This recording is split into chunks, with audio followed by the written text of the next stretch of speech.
Hey guys, Road Warrior back here again. I recently just took first place in Red and Shiny for the first time. I just wanted to give special thanks to X Series Rodrigo. Think you've long ago gave me some tips on this. This is something you should practice. I do not normally practice too many things, but I did just finally get this by just playing in it enough times where I kind of got it down. There's two different setups you can use. That's the skin version of the 810 Loki as well as the Basscaster 7'3". Feel free to pause that and rewind it if you need it. Kind of one thing here going off here is some marks. Again, special thanks to Rodrigo for this mark here for sure. Again, check out his guide, X Series Rodrigo, on YouTube for the Red and Shiny. You will find a lot of blockers in this, but this is the first spot. Now, I do have a spot off the dock that I used to fish a long time ago. That's another spot, but those spots do overlap. This spot here in particular, a lot of people probably have, but I just wanted to go ahead and throw that up here. Now, this one does not overlap with that last one. This one can be really tricky to get out. A lot of times you might find all you're going to get out of here is a trophy, but on occasions you will get this unique out. It's kind of depending on how your run goes. So here's another spot for you. As well as you can cast down here. Now be careful, there is Tri-Era all through there. Be very, very careful. So I usually don't cast there. This is one of my favorite spots down in here in this area. Sometimes you can get them if you don't get them up there. This gets a little tricky on how everything overlaps, but there's a nice park mark for the red, as well as there's a little stump down there that you'll see cast in there. Now if you get that one, I don't believe you can get this one down here, but you can get it from one of the three if need be. This one here I usually get quite often. You can cast to either one of those spots. I usually use that spot as a boat mark and then throw to that spot there.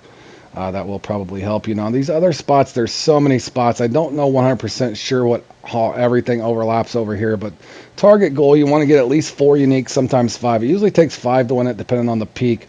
But nonetheless, this is a spot that I found a long time ago by myself. Here's another spot from Rodrigo. I think I'd put that one up a long time ago. There's another spot over here. I'm pretty sure that one overlaps with the other one, but maybe not. Again, that was something you need to practice for on yourself. But I just wanted to make sure that I did have a little thing up here, and I was very, very proud of myself for finally getting a podium in this, on top of which it was a first place. Again, you can cast, I'm just going to show you real quick too as well. What you can do is just go to the spawn points, and you'll see, and when I show you the upcoming run, I'll walk you through a few other things as well. I like to kind of sit in this area. Sometimes I've got the unique from here before, just off the bank here, saving your drive time. Sometimes you can just get a crucial trophy if you need to. This spot here in particular is a great spot. A lot of people are probably aware of this spot, just casting there, the stump and stuff. You will get, sometimes if you have bad RNG, you'll get nothing but the blocker fish or butterfly bass. As opposed to the unique red peacock bass, but a lot of people are probably aware of that spot. If not, now you do have that as well. Also, you'll also find in this thing a lot of times that there's again the setup in the event that you didn't get that on there. But again, that's just the little Basscaster or the Loki 810. You kind of want to make sure that you use one or the other. That one's usually better, but I have got uniques off the little Baitcaster as well. Again, you're wanting to use only buzz baits and spinners in this. The spider usually works fairly well. Also, a big key tip here, you're kind of, again, from going back to Rodrigo, he'd mentioned a long time ago, it is kind of a speed thing, and you'll see two things. Number one, each spot can be different where they're located in the water column. Make sure that you are aware of that, but you kind of want to do a 3-click 1 dot. As you can see here, I'm trying to do a 1 or 2 dot tops. You're not wanting to get 3 dots like you normally would think, or a steady thing. So it's more of a speed thing, as well as a certain speed, as well as finding exactly where they are in the water column. And that will help you out quite a bit. It did take a little bit of time. This is one, when I first started embarking on Fishing Planet challenges, I hadn't practiced for it for the longest time. I picked up a lot of the comps fairly quick, but this is one of them that's kind of been a thorn on my side. Again, I basically just participated in this, participated in this just whenever it was on. I didn't go off and practice it nonstop. It's definitely one that is a lot of fun. Main reason I would say, you're going to catch a lot of fish. Sometimes you'll go into this thing and you'll literally get nothing but blockers. You might just get one unique if you're lucky, sometimes a bag full of trophies, but it's one that you stick with. It's a lot of fun. Again, with the club series coming up, I wanted to make sure I put this clip up on my channel to help people out in the future that might be struggling with this. You'll also find, again, you'll see that you'll get plenty of blockers, but sometimes I've noticed if you start getting butterfly bass, usually the peacock, the reds will come in behind. As you can see there, I got the trophy and the unique butterfly out of the way, as well as a regular common. So if you pay close attention there, as you can see, even here is just another example. Even though that's not a 1 dot, I'm in the water column as well. Just making sure that's even 2 speed there. So sometimes, you don't have to be 100% accurate on that 3 dot. But again, the most important thing is kind of the speed for the most part. As you can see there, that was not a 1 dot or a 3 speed, but it does kind of help you get yourself in the right water column at the right speed if you're following along with what I'm saying. So if you're trying to do a traditional way where you're 1 speed and trying to get 3 dots on your retrieve, that might end up hurting you. And I think that's what I used to do in the past.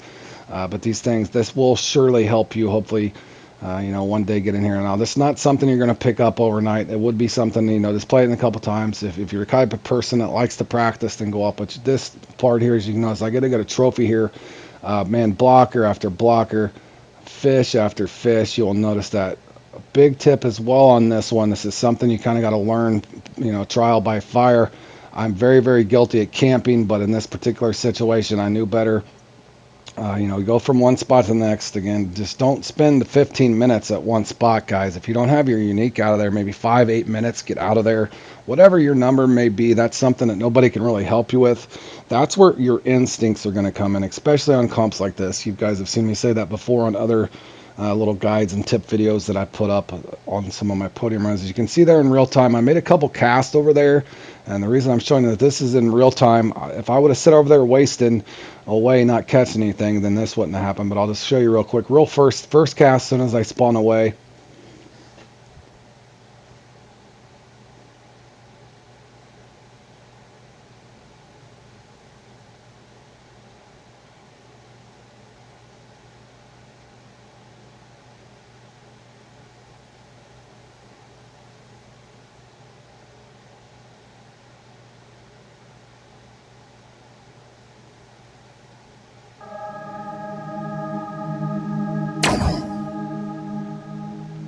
Okay, guys, as you see, I was trying to be quiet there, just kind of watch.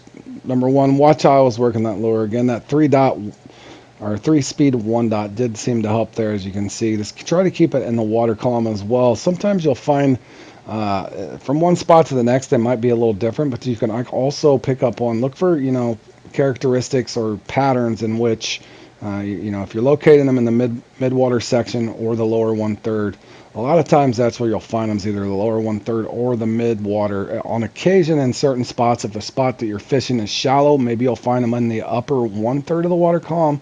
But it's definitely something to pay attention to. Keep a mental note as you're playing. Where did you catch the last one? That sort of thing. Where did the fish actually bite? It does help to pay attention where you're getting the bites at. Odds are the same strike zone could be similar in the next spot you go to. Now, I did just go right back over here, even though this is not a unique, but it's a nice trophy. Again, I'll show you something else here. Again, don't hesitate to bounce away. I got the unique bass up, but I couldn't. I come over here to a spot. There's several spots you can just throw a few casts at. Again, just wanted to show that here. But this is the spot of my own that I found a long time ago. Now, the spot I was just standing, I got the trophy, definitely overlaps with this spot, but just kind of knowing that I couldn't get the unique over there, so I went ahead and took the time to drive my boat over here. Again, we'll watch. We're actually in the mid-water column here as well, just kind of going from 1 dot to 2 dot twitching there, as you can see, and I am 2 speed. I'm trying to slow that down. And again, keynote, if you try to throw a glow crawl or anything over here, be careful. There is the big black pacu, I think they're called, or the timbagwe, the giant looking piranhas here at the Maroon River. Be careful. Those things will annihilate you over here. I do not recommend using a glow crawl over here, as well as the catfish are over here as well, so that just adds additional blockers.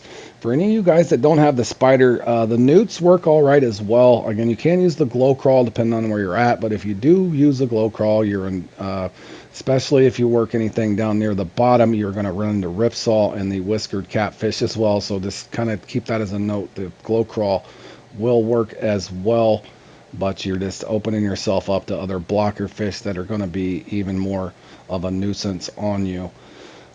Again, just going over here towards the end, one kind of note here, you'll find that even though I don't get the unique out here and I'm in first place, the trophy I do know will respawn. So if you get a trophy or so within the first 15 minutes at a spot, as you can see, I come back here And again, another note would be if you don't have the X Series buzzbait, the Leprechaun Buzzbait 4.0 will work as well. It's got a little bit of a beef on it, so you'll notice here, even though this wasn't unique, it definitely helped me get up, again, an additional pound. A very, very good size trophy that I have on the line right here that ultimately gets me another pound, 1.1 pounds. So there we go. Take care, and I hope this helps you guys out, and we'll see you again in the future.